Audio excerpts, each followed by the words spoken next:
அன்பே நீ ஆதலினால் ஆருயிர்கள் பொருட்டு நடகுடலை வதைக்க விட்டாய் ஆருயிரை நீத்தாய். இந்நிலத்தில் அச்செயலை எக்குறவர் ஏற்றார் இளங்கண்ணி வயிற்றுதிர்த்த இறைமைமணி விளக்கே. அன்பினிலே குறையிருந்தால் அருஞ்செயலை ஆற்றல் ஆகாதே ஆகாதே. அன்புடைய அறைவோர் என்பும் பிறர்க்குரியர் என எழுந்த மொழிக்குகந்த இலக்கியமா இலங்கி நிற்கும் இயேசு குருநாதா. இயேசுவை வணங்கி இன்று அனைவருக்கும் கிறிஸ்மஸ் வாழ்த்துக்களை சொல்லி என்னுடைய உரையை துவங்குகிறேன். எனக்கு ஒரு வகையில் எஸ்ரா அவர்கள் ஆசிரியர். ஏதோ மேடையிலே பேசுவதற்காக நான் இதை இங்கே சொல்லவில்லை.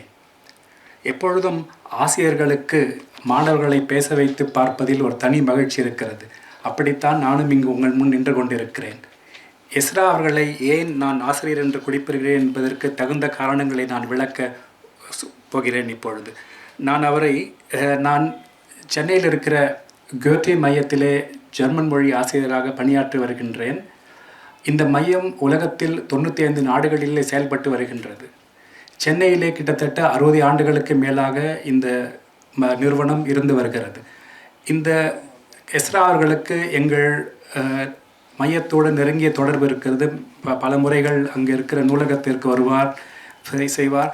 ஆனால் 2008ஆம் ஆண்டு நாங்கள் ஒரு புது இடத்திற்கு சென்ற பொழுது அங்கு நூலகம் திறக்கப்பட்டது. அங்கு எஸ்ரா அவர்கள் ஒரு உரையாற்றினார்கள். மிகச்சிறந்த இலக்கிய பேருரை அது. அப்பொழுது நான் அவருக்கு மாணவனானேன். அதன்பின் அவர் எழுதிய வரலாறு, இந்திய வரலாறை படித்த பொழுது அவருடைய மாணவனானேன். அவருடைய பயணக் கட்டுரைகளை படித்த பொழுது அவருடைய மாணவனானேன். இந்த ஆண்டு காஃப்கா மறைந்து 100 ஆண்டுகள் ஆன முன்னிட்டு எங்கள் நிறுவனத்திலே ஒரு நிகழ்ச்சி ஏற்பாடு செய்யப்பட்டிருந்தது. அப்பொழுது எஸ்ரா அவர்கள் ஒரு மாபெரும் உரையை ஆற்றினார்கள். இதுவரை எஸ்ரா அவர்கள் கிட்டத்தட்ட 11 இலக்கிய பேருரைகளை ஆற்றியிருக்கிறார்கள். இன்று ஆற்றப்போவது 12ஆம் இலக்கிய பேருரையாகும். ஆனால் அதுவும் என்னை பொறுத்தவரையில் அதுவும் ஒரு இலக்கிய பேருரையாக கொள்ளப்பட வேண்டிய உரை. அது அங்கே நிகழ்த்திய பேருரை. அதிலே நான் அந்த சமயத்திலே காஃப்காவை பற்றி நிறைய கட்டுரைகள் வெளியாகியிருந்தன. காஃப்காவை பற்றிய புத்தகங்கள் நிறைய வெளியாகியிருந்தன. ஜெர்மனியிலும் ஆஸ்திரிய நாட்டிலும் இந்த கட்டுரைகளை எல்லாம், அந்த புத்தகங்களை எல்லாம் நான் வாசித்தேன். ஆனால் அந்த கட்டுரைகளிலும் அந்த புத்தகங்களையும் வெளிப்படாத சிலவற்றை எஸ்ரா அவர்கள் அங்கே சொன்னார்கள். அப்பொழுதுதான் எனக்கு தோன்றியது, யோஹான் வோல்ஃப்காங் ஃபான் கோட்டே, ஜெர்மன் நாட்டினுடைய மாபெரும் கவிஞன், அவனுடைய பெயரைத்தான் எங்களுடைய நிறுவனம் தாங்கி நிற்கிறது. அந்த யோஹான் வோல்ஃப்காங் ஃபான் கோட்டே ஒரு முறை சொல்கிறார், இங்கிலாந்து நாட்டு மக்களை விட நாம் ஜெர்மனியில் பைரனையும் ஷேக்ஸ்பியரையும் நன்றாக புரிந்து வைத்திருக்கிறோம். இங்கிலாந்து நாட்டு மக்களை விட பைரனையும் ஷேக்ஸ்பியரையும் நன்கு மதிப்பிட நாம் கற்றிருக்கிறோம் என்று சொல்கிறார். ஐரோப்பாவிலிருந்து வெகு தூரத்தில் இருக்கிற ஒரு நாட்டில் ஒரு ஐரோப்பிய எழுத்தாளரை பற்றி இப்படி ஒரு தெளிவான பார்வை இருந்தது அவருக்கு என்று பார்க்கிற பொழுது எனக்கு மிகுந்த, அப்பொழுதுதான் மீண்டும் அவருடைய மாணவரானேன். அதனால் நான் அப்படி தேசிய இலக்கியம், அதாவது அந்த உலக இலக்கிய பார்வை இருக்கிற ஒரு முக்கிய தமிழ் எழுத்தாளர்களில் எஸ்ரா அவர்கள் குறிப்பிடத்தக்கவர். அந்த உலக இலக்கியம், அவருடைய பேருரையே உலக இலக்கிய பேருரை என்று பெயர் சூட்டியிருக்கிறார்கள். அந்த உலக இலக்கியம் என்ற அந்த கோட்பாடை வகுத்தளித்தவர் ஜெர்மன் நாட்டு கவிஞர், மகா கவிஞர் யோஹான் வோல்ஃப்காங் ஃபான் கோட்டே என்பவர். அவர் சொல்கிறார், இதே ஒரு புதன்கிழமை அன்று 1827ஆம் ஆண்டு ஜனவரி 31ஆம் தேதி அவர் தன்னுடைய இறுதி நாட்களில், அவர் 1749 1832 வரை வாழ்ந்தவர். அந்த 1827ஆம் ஆண்டு அவருடைய இறுதி காலத்திலே ஜெர்மன் கவிஞரான யோஹான் பேட்டா எக்கர்மேனுடன் நீண்ட உரையாடல்களை நிகழ்த்தியிருக்கிறார். அந்த உரையாடல்களை குறிப்பிடுகிறார், தேசிய இலக்கியம் என்பது தற்போது அவ்வளவு முக்கியமல்ல. உலக இலக்கியத்தின் காலம் கைகூடி வருகிறது. அதனை முன்னெடுத்து செல்ல நாம் ஒவ்வொருவரும் பணியாற்ற வேண்டும் என்பதை எழுதியிருக்கிறார். அது எழுதியது 1827ஆம் ஆண்டு, சொன்னது 1827ஆம் ஆண்டு. அதேதான் கார்ல் மார்க்ஸினுடைய கம்யூனிஸ்ட் கட்சி அறிக்கையிலே கார்ல் மார்க்ஸும் ஏங்கெல்ஸும் எழுதிய கம்யூனிஸ்ட் கட்சி அறிக்கையிலே 1848 வெளியான கம்யூனிஸ்ட் கட்சி அறிக்கையிலே கார்ல் மார்க்ஸ் எழுதுகிறார், தனி நாடுகளின் படைப்பாக்கங்கள் அனைத்து உலகின் பொதுச் சொத்தாகின்றன. ஒருதலைபட்ச தேசிய பார்வையும் குறுகிய மனப்பான்மையும் சாத்தியமின்றி போகின்றன. எண்ணற்ற வட்டார தேசிய இலக்கியங்களிலிருந்து ஓர் உலக இலக்கியம் உருவாகிறது என்று கார்ல் மார்க்ஸ் அங்கே குறிப்பிடுகிறார். உலக இலக்கியம் உதயமாகிறது என்று கார்ல் மார்க்ஸ் எழுதுகிறார். தேசிய இலக்கியம் அவ்வளோ முக்கியமல்ல, உலக இலக்கியம் கைகூடி வருகிற நேரம் வந்துவிட்டது என்று யோஹான் வோல்ஃப்காங் ஃபான் கோெட்டே குறிப்பிடுகிறார். உண்மைதான். உலக இலக்கியம் என்பது என்ன? உலகில் தோன்றுகிற பல்வேறு நாடுகளில் தோன்றுகிற இலக்கியங்களின் ஒரு தொகுப்பா? இல்லை. உலக இலக்கியம் என்றால் என்ன? உலக நாடுகளில் ஒவ்வொரு மொழியிலும் வெளியான சிறந்த இலக்கியங்களின் பட்டியலா? இல்லை. உலக இலக்கியம் என்றால் என்ன?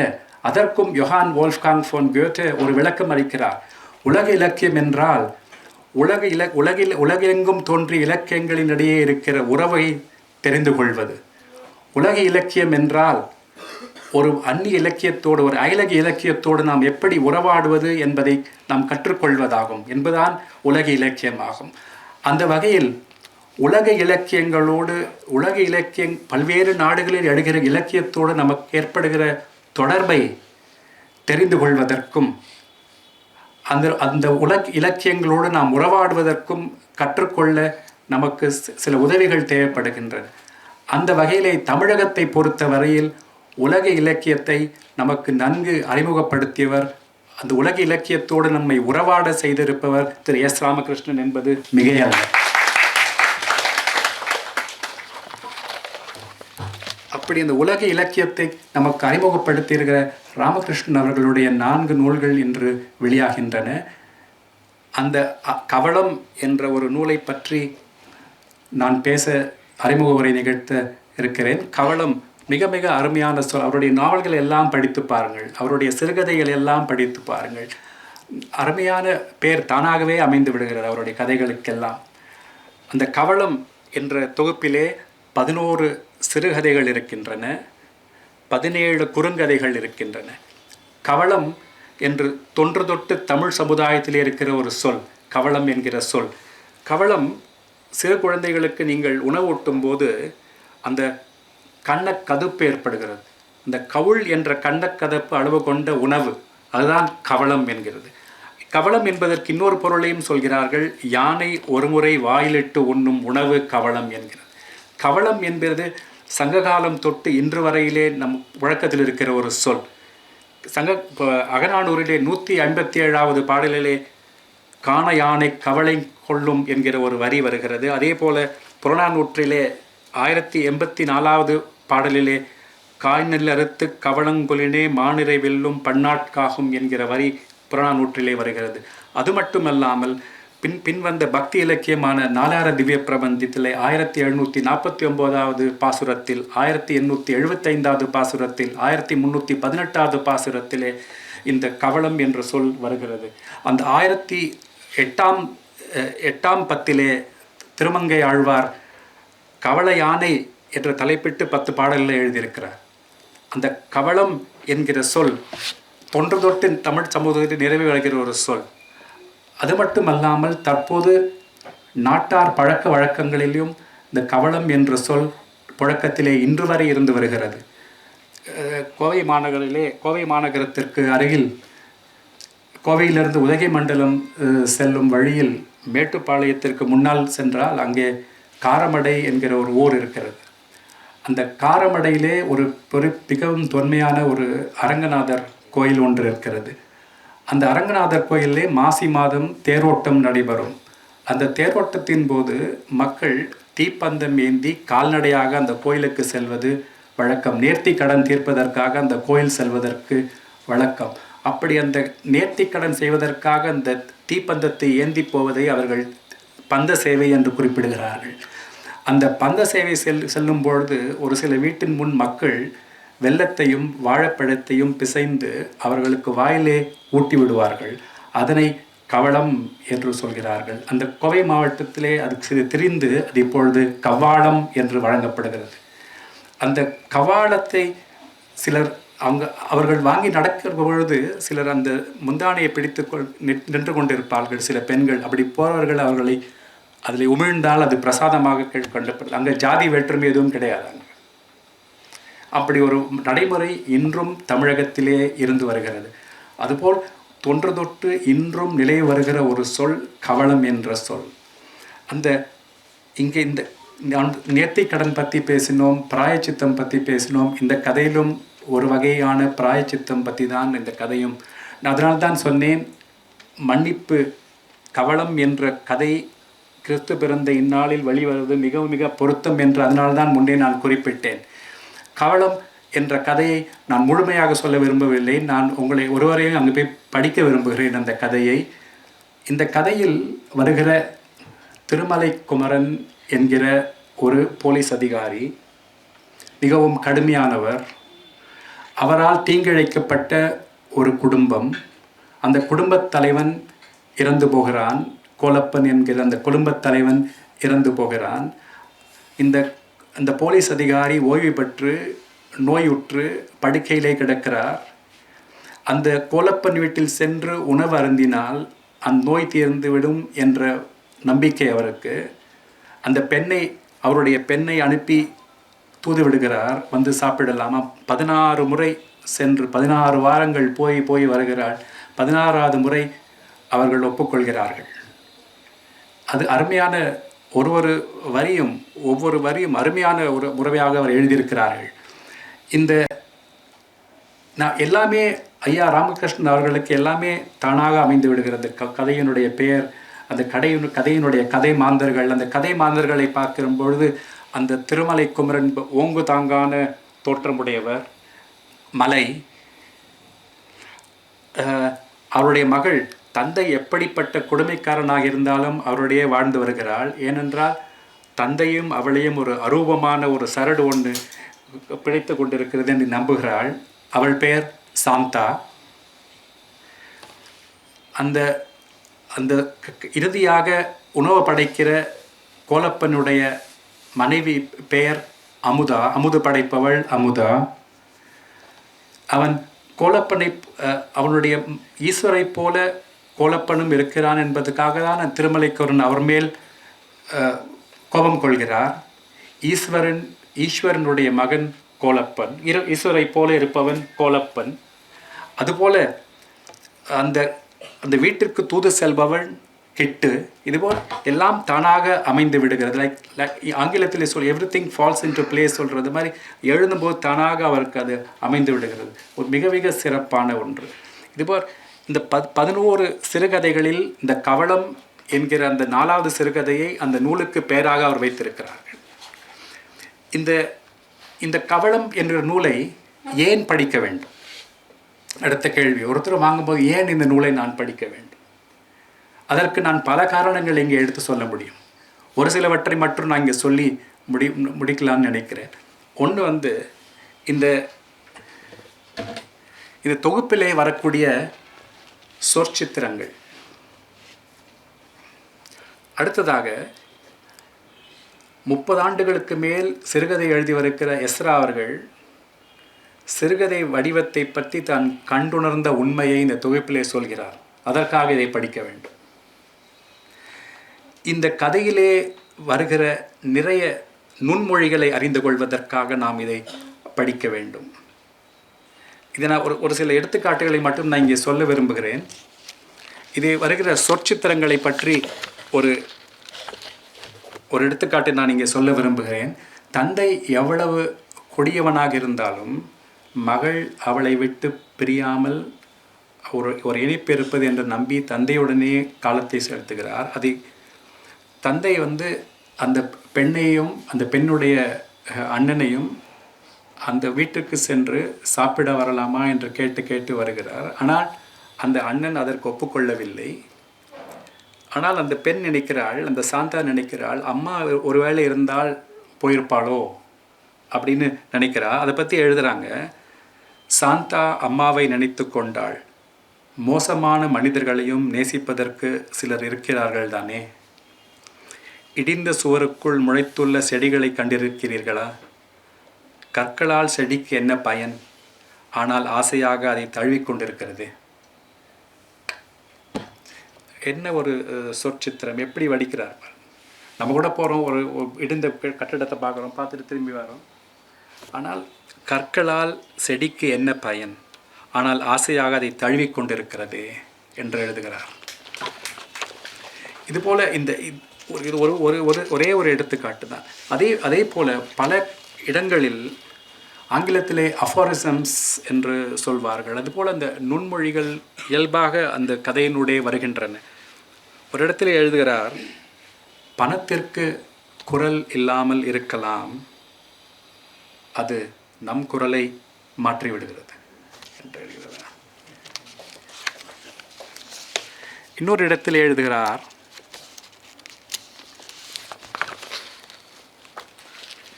எல்லா முட்டாள்தனங்களையும் நாம் கைவிட்டு விட முடியாது.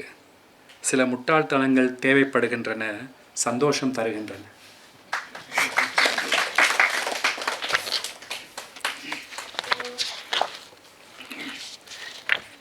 இன்னொரு ஒரு மிக மிக உண்மையான ஒன்று, கடந்த 2-3 வாரங்களாக என்னுடைய உறவினர் 2 பேர் இறந்து விட்டார்கள். அதனால் அந்த வீட்டிற்கு செல்ல சென்றிருந்தேன்.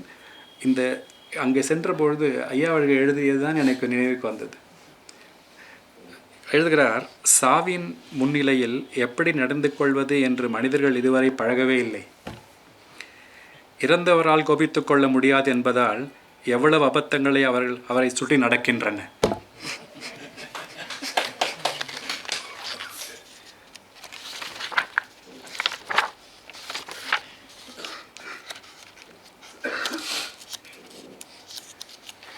இப்படி நிறைய நுண்மொழிகள் சொற்சித்திரங்கள் இந்த கவளம் என்கிற இந்த தொகுப்பிலே இடம்பெற்றிருக்கின்றன. அதுபோல் நான் ஏற்கனவே குறிப்பிட்டது போல தொடர்ந்து 30 ஆண்டுகள் எழுதி வருகிறார். அந்த 30 ஆண்டுகளிலே தான் கண்டுணர்ந்த அந்த வடிவம் எப்படிப்பட்டது என்பதை இந்த நூலிலே எழுதியிருக்கிறார்.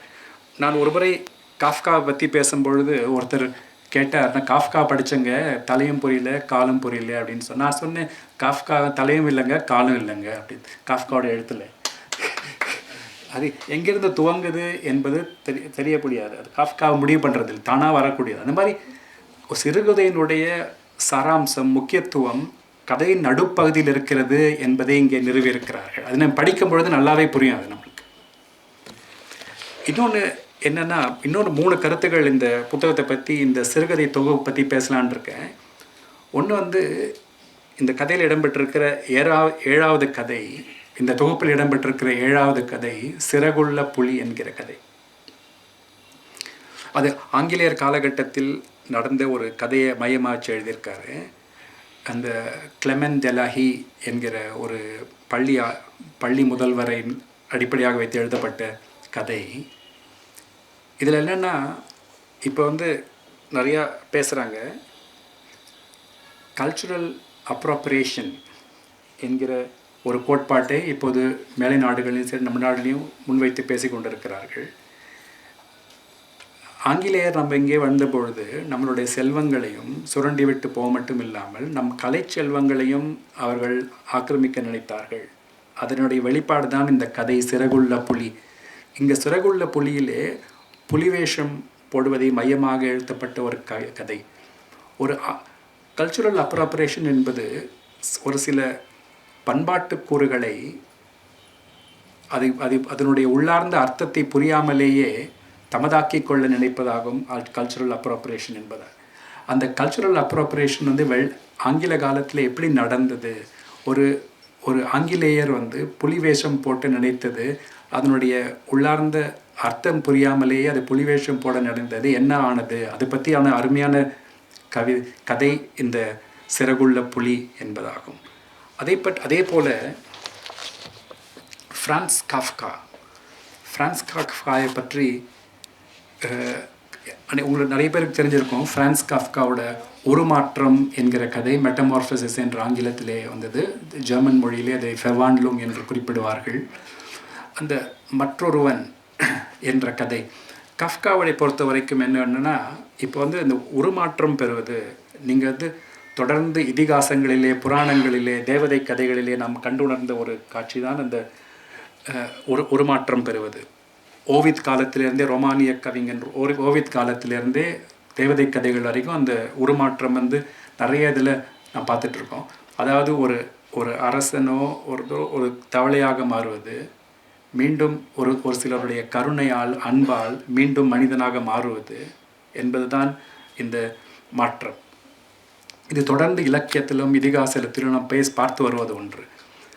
அதனை கஃப்காவோட மெட்டமார்ஃபசிஸ், அந்த உருமாற்றத்திலே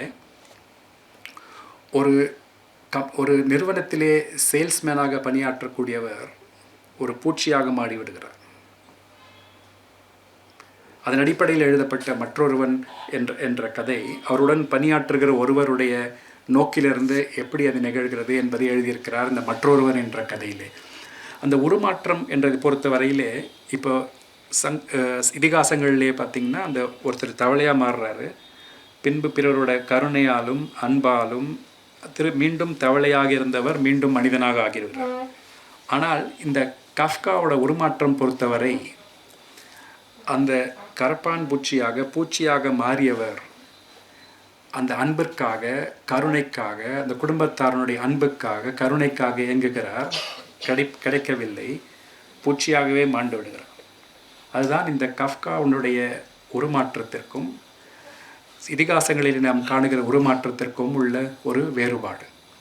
அந்த கஃப்காவினுடைய உருமாற்றம் ஏன் நிகழ்ந்தது என்பதை பல இலக்கிய அறிஞர்கள் ஜெர்மன் நாட்டிலே கேட்டுக்கொண்டிருக்கிறார்கள். இன்றும் கூட ஆராய்ச்சி நடைபெற்று வந்திருக்கிறது.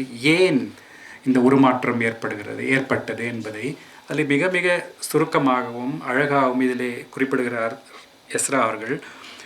உண்மையில் தனது விருப்பங்களை வீடும் உலகமும் புரிந்து கொள்ளாத போது, விரும்பாத விஷயங்களை செய்ய சொல்லி கட்டாயப்படுத்தும் போது ஒருவன் உருமாற்றம் அடைகிறான் என்று அழகாக எழுதியிருக்கிறார்.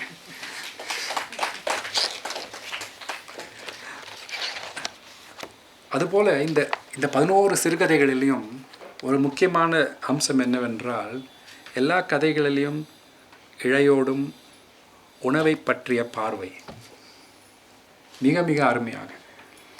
நான் ரொம்ப நீண்ட நாள்களுக்கு முன்பு அவருடைய கட்டுரை ஒன்றை வாசித்த ஞாபகம் எனக்கு இருக்கிறது. அப்பொழுது எனக்கு புரிந்தது, உணவை பற்றியும் உணவு சொல்லும் பண்பாட்டை பற்றியும் கூர்ந்து நோக்குபவர் திரு ராமகிருஷ்ணன் என்பதை நான் அன்பே உணர்ந்து கொண்டேன். ஒரு முறை அவர் எழுதியிருந்தார், கவிஞர் பிரமிழுடன் நடந்து நீண்ட தூரம் நடந்து செல்வது வழக்கமாக கொண்டிருந்தார். அவருடைய நண்பராக இருந்தார் பிரமிழ். அப்படி ஒரு முறை மதிய வேளையிலே ரொம்ப நீண்ட தூரம் நடந்து சென்று இருவரும் ஒரு உணவிடுதியிலே சாப்பிடுகிறார்கள். அப்பொழுது பிரமிழ் எந்த இதுவும் சாப்பிடாமல் சோறையும் பீட்ரூட் பொரியலையும் பிணைந்து உண்டார். அதை அவர் ரொம்ப கூர்ந்து கவனித்து ஏன் என்று அதை அவரிடையே கேட்கிறார் பிரமிழுடன். அவர், இந்த நகர வாழ்க்கையிலே நான் தனியாக இருக்கிறேன், என்னால் சமைக்க முடியாது, எனக்கு பண்ணி கொடுக்க யாரும் கிடையாது, இந்த மாதிரி சாப்பிட்டு உடம்புக்கு எடுத்துக்க விரும்பலை, அதனால் இதை மட்டும் சாப்பிட்றேன்னு அவர் சொன்ன பதிலே அவர் குறிப்பிட்டிருக்கிறார். அது பிரமிழ் தானே. இந்த மாதிரி உணவை பற்றிய ஒரு கூர்ந்து நோக்குவது, ஏன் அதை பார்க்கிறார். உணவு என்பது சுவை மட்டுமல்ல,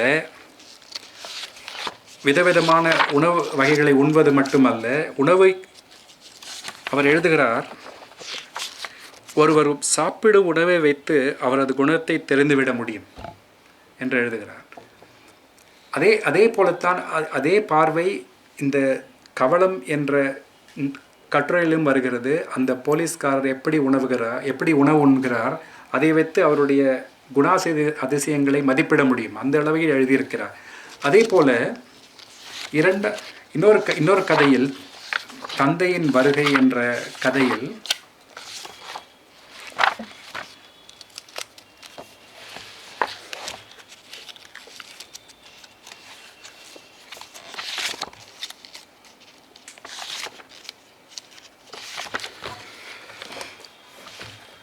தந்தையின் வருகை என்ற கதையிலே உணவை பற்றி மிகுந்த ஒரு தெளிவான பார்வை இங்கே வெளிப்படுகிறது. உணவு என்பது ஒரு மொழி, உலகம் முழுவதும் புரிந்து கொள்ளப்படும் மொழி என்று எழுதியிருக்கிறார். அதே போல் உணவு மூலம் எப்படி நாம் நம்முடைய எண்ண ஓட்டத்தை வெளிப்படுத்துகிறோம் என்பதை கூட இங்கே அழகாக எடுத்து எம்புகிறார். ஒரு மகன் தன் தாயை பற்றி எழுதுகிறான். அம்மா அறையில் முந்திரி பருப்பு ஏலக்காய் டப்பா எடுக்கிறார் என்றால் வந்திருக்கும் விருந்தினர் முக்கியமானவர் என்ற அர்த்தம். ரவா டப்பாவை எடுத்தால் அவசர விருந்தினர் காலையில் போய்விடுவார் என்று புரிந்து கொள்ள வேண்டும். 2 வகை பாயாசம் செய்தால் அப்பாவின் பிறந்த நாள் என்ற அர்த்தம். கொத்தவரங்காயும் துவையலும் என்றால் பிடிக்காதவர் வந்திருக்கிறார் என்று பொருள். இப்படி அம்மா தமது சமையலின் வழியே மனிதர்களை மதிப்பிட்டிருந்தால் விருப்பமானவர்களுக்கு ருசியான உணவை சமைத்து தருவதன் வழியே மட்டுமே தனது அன்பினை காட்ட முடியும் என்று அம்மா நம்பினாள் என்று அழகாக இங்கே எழுத்திருக்கிறார். உணவு என்பது ஒரு மொழி, உலகம் முழுவதும் புரிந்து கொள்ளக்கூடிய ஒரு மொழி என்பது மிக மிக உண்மையான கருத்து. நம் நாட்டில் மட்டுமல்ல, அயல் நாடுகளிலும் கூட பல மரபு தொடர்கள் உணவின் அடிப்படையாக கொண்டு அமைந்திருக்கிறன. ஆங்கில மொழியிலே சொல்வார்கள், to show someone a cold shoulder. அதாவது ஒருத்தரை உதாசீனப்படுத்துவது, அவரிடம் மதிப்பில்லாமல் நடந்து கொள்வது. அதாவது அந்த மட்டன் சமைக்கிற பொழுது இந்த தோள்பட்டை, இந்த ஆட்டிறைச்சியினுடைய தோள்பட்டை அது வந்து ஒரு சாதாரண மக்கள் சாப்பிடக்கூடிய ரொம்ப மிக விலை உயர்வில்லாத ஒரு இதுன்னு சொல்கிறாங்க. லண்டனில், இங்கிலாண்டில் சொல்கிறாங்க. அப்படி நம்ம பிடிக்காதவர்களுக்கு வந்து அந்த பகுதியை வந்து சர்வ் பண்ணுறது வந்து to give someone a cold shoulder அப்படின்னு சொல்கிறாங்க. அது இப்போ ஒரு வினை சொல்லாவும் ஆங்கிலத்தில் இருக்குது. ஐ கோல்ட் ஷோல்டர்ட் சம்ஒன் அப்படின்னு ஆங்கிலத்துலேயும் சொல்கிறாங்க. அந்த மாதிரி உணவு என்பது உலகம் அழிந்த ஒரு மொழி என்பது இதில் குறிப்பிடுகிற மிக மிக அருமையான ஒரு உண்மை. இப்படி உணவை பற்றியும் கல்ச்சுரல் அப்ரோப்ரியேஷனை பற்றியும் பல அருமையான சொற்சித்திரங்களும் நுண்மொழிகளும் நிறைந்த ஒரு தொகுப்பு இந்த கவளம் என்கிற நூல். இதில் 11 சிறுகதைகள் இருக்கின்றன. அதே போல் 17 குறுங்கதைகள் இருக்கின்றன. ஐயா ராமகிருஷ்ணன் அவர்கள் திரைப்படம் பற்றி நூல்கள் எழுதியிருக்கிறார், நாவல்கள் எழுதியிருக்கிறார், சிறுகதைகள் எழுதியிருக்கிறார், குழந்தை இலக்கியம் எழுதியிருக்கிறார், பல துறைகளை தொட்டிருக்கிறார். சிலர் கேட்கலாம், ஏன் கவிதை எழுதவில்லை? நான் இந்த நூலை படிக்கிற பொழுது அதற்கான அவசியம் இல்லை என்று நினைத்தேன்.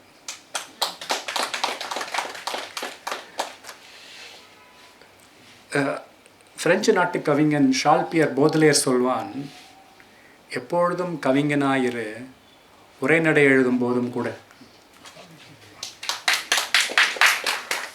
அப்படி இந்த குறுங்கதைகளை படிக்கிற பொழுது அந்த கவித்துவம் மிக மிக அருமையாக இருக்கிறது. ஒரு கதையிலே எழுதுகிறார், அந்த மெழுகுவர்த்திக்கும் மழை நீருக்குமான போராட்டம். அந்த மழை தண்ணீர், அந்த மழை துளி மெழுகுவர்த்தியை அணைத்து விட்டது என்று எழுதவில்லை. அந்த மழை துளி மெழுகின் அந்த ஒளியை அணைத்து கொண்டது என்று எழுதுகிறார். அணைத்து விட்டதுக்கும் அணைத்து கொண்டதற்கும் மிக மிக அருமையான ஒரு கவிதை போல அதை எழுதி வந்திருக்கிறார். அதே போல நமக்கு உலக இலக்கியங்களை காட்டுவதை, தமிழர்களுக்கு உலக இலக்கியங்களை அறிமுகப்படுத்துவதை, உலக இலக்கியங்களோடு நாம் புரிந்து கொள்ள துணை நிற்பதில் ஐயா ராமகிருஷ்ணன் அவர்கள் முன்னணியிலே இருக்கிறார் என்பதை நாம் முன்னே குறிப்பிட்டோம். அதே போல எழுத்து மட்டுமல்ல, பிற கலை வடிவங்களையும் நமக்கு அறிமுகப்படுத்துகிறார். அந்த குறுங்கதையிலே பார்த்தீர்கள் என்றால், யோஹானஸ் ஃபெர்மேர் என்கிற டச்சு நாட்டு ஓவியனினுடைய ஓவியத்தை அடிப்படையாக கொண்டு ஒரு கதை அமைந்திருக்கிறது. அது கிட்டத்தட்ட 1658ஆம் ஆண்டிலே தீட்டப்பட்ட ஒரு ஓவியம். அந்த ஓவியத்திலே அவர் எழுதுகிறார், அந்த ஓவியம் என்னவென்றால், ஒரு வீட்டிலே வேலை செய்கிற ஒரு பணிப்பெண் ஒரு குவளையிலே பாலை ஊற்றுகிற மாதிரி ஒரு ஓவியம் அந்த யோஹானஸ் ஃபெர்மேரினுடைய ஓவியம். அதை எழுதுகிறார்.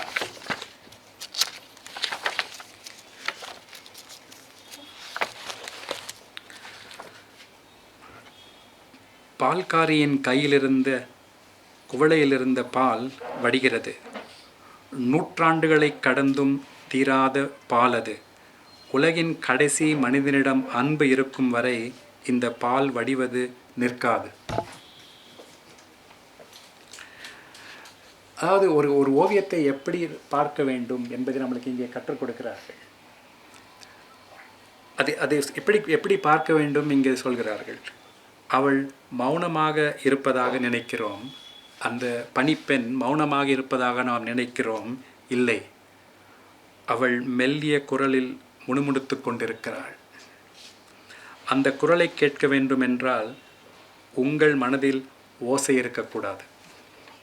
நீங்கள் ஒரு வரையப்பட்ட ஓவியம் போல் மௌனமாக வேண்டும்.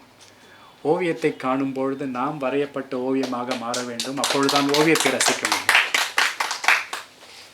என்ன ஒரு அழகான இலக்கியம்! எழுத்து மட்டுமல்ல, பிற கலை வடிவங்களையும் எப்படி நாம் பார்க்க வேண்டும் என்பதை நமக்கு கற்றுக் கொடுக்கிறார். அதனால்தான் மீண்டும் சொல்கிறேன், அவர் என் ஆசிரியர். இன்னொரு பொட்டேட்டோ ஈட்டர்ஸ், உருளைக்கிழங்கு தின்பவர்கள் என்பது வான்கோவினுடைய ஒரு ஓவியம். 1855ஆம் ஆண்டிலே வந்தது என்று நினைக்கிறேன். அதில் சொல்கிற பொழுது எழுதுகிறார், ஒரு ஓவியம் படித்தவர் அந்த ஓவியத்தை பார்க்கிற பொழுது என்ன வண்ணங்கள் அதில் இருக்கின்றன, எப்படி அவர் எழுதியிருக்கிறார். அதாவது ஒரு மனிதாபிமானம் மிக்க ஒரு எழுத்தாளர் அதனை பார்க்கிற பொழுது அதிலே ஒரு வயது முதிர்ந்த பெண்மணி பிறருக்கு காஃபியை பரிமாறிக்கொண்டிருக்கிறாள். அவர் எழுதுகிறார், காப்பியை குவளையில் கவனமாக ஊற்றுகிறாள் முதியவள். அவளது கடினமான கைவிரல்களை பாருங்கள். அது சொல்லும் அவளது கடந்த கால துயரை. எப்படி ஓவியத்தை ரசிக்க வேண்டும்? ஏதோ படத்தை பார்க்கிறோம், என்னென்ன வண்ண கலவைகள் அதில் இருக்கிறது என்று பார்த்துவிட்டு போவதல்ல. அதற்குள் மறைந்திருக்கிற அந்த கதையை நாம் உணர்ந்து கொள்ள வேண்டும். எப்படி ஓவியம் பார்க்க வேண்டும் என்பதை நமக்கு அருமையாக இங்கே சொல்லிக் கொடுக்கிறார். அது மட்டும் இல்லாமல் நான் மிகவும் படித்து சிரித்த கதை ரெயின்கோட். ஒரு செல்லச்சாமி என்கிற ஆர்மியிலே பணியாற்றுகிற ஒருவர் ஒரு ரெயின்கோட்டை கொண்டு வந்து ஒரு ஊருக்கு வருகிறார். அந்த ரெயின்கோட்டினால் அவர் படும் பாடும், அந்த ரெயின்கோட்டினால் அந்த கிராமத் படும் பாடும் இந்த கதையிலே நன்காக விவரிக்கப்பட்டிருக்கிறது. அதில் ஒரு அந்த ரெயின்கோட் கடைசியிலே கிழிந்து கம்மாயிலே நனைந்து ஒரு எருமையிடம் வந்து சேர்கிறது. இந்த எருமை கொம்பிலே மாட்டிக்கொண்டு அந்த ரெயின்கோட் செல்கிறதை ரொம்ப அருமையாக எழுதுகிறார். அந்த எருமை ஊரில் ரெயின்கோட் அணிந்த முதல் எருமை அதுதான். அந்த பெருமையை பெரிதாக நினைக்காமல் அது நடந்து சென்றது.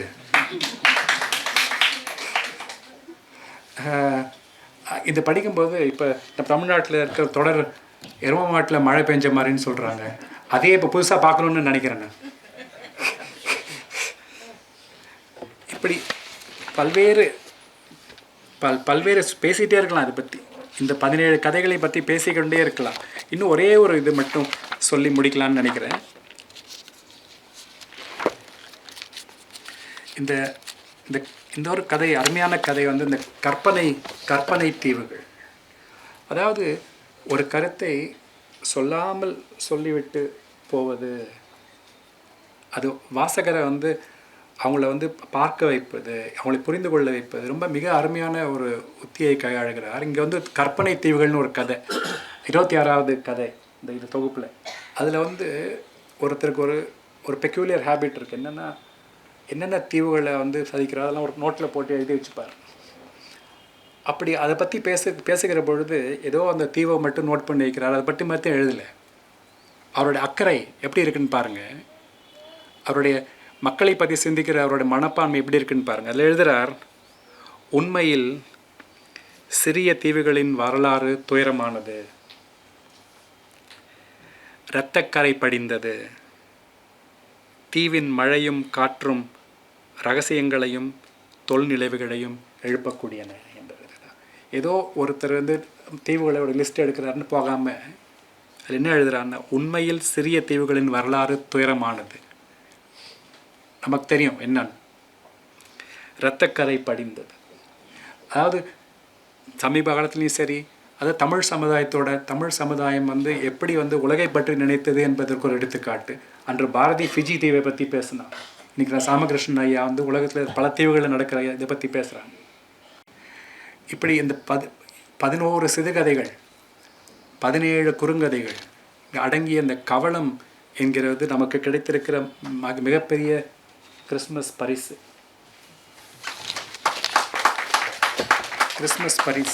அதில் ஒரு இடத்துல எழுதுகிறார், வள்ளுவர் சொல்வார், பொருளில்லார்க்கு இவ்வுலகம் இல்லைன்னு வள்ளுவர் சொல்வார். ராமகிருஷ்ணன் ஐயா சொல்கிறாங்க, கதை இல்லாதவர்களே இந்த உலகத்தில் இல்லை. நமக்குள்ளே இருக்கிற கதையை நாம் கண்டறிய வேண்டும். அந்த கதை நமக்கு என்ன உணர்த்துகிறது என்பதை புரிந்து கொள்ள வேண்டும். அப்படி புரிந்து கொள்வதற்கு, அதை கண்டறிவதற்கு நமக்கு உறுதுணையாக இருக்கும் ஐயா ராமகிருஷ்ணனுடைய படைப்புகள் என்று சொல்லி விடைபெறுகிறேன். நன்றி.